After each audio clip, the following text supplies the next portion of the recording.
ఈ రోజున మీరు పర్మిషన్ ఇస్తే ఒక విషయం, పెహల్గామ్లో జరిగినటువంటి ఒక దురదృష్టకరమైన సంఘటన, రాక్షసుల ముష్కరుల వాళ్ళ అకృత్యం, బలైపోయారు ఎంతోమంది, 28-29 మంది. ఈ సందర్భంలో మన రాష్ట్రం నుంచి ఒక 2 యువకులు వాళ్ళకి బలైపోయారు.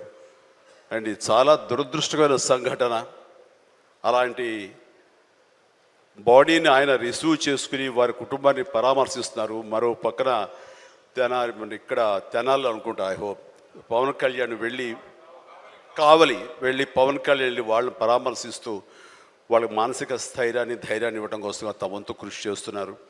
అండ్ వీళ్ళు చేసినటువంటి ఈ ప్రయత్నాన్ని మనస్ఫూర్తిగా నేను అభినందిస్తూ, అలాగే ఆ కుటుంబం 50 మందికి, అలాగే ఇతర రాష్ట్రాల్లో ప్రాణాలు అర్పించినటువంటి ప్రతి ఒక్కరికి హృదయపూర్వక నా కండోలెన్సెస్ని, సానుభూతిని తెలియజేస్తూ వాళ్ళ ఆత్మశాంతి చేకూరాలని సభాముఖంగా నేను కోరుకుంటున్నాను.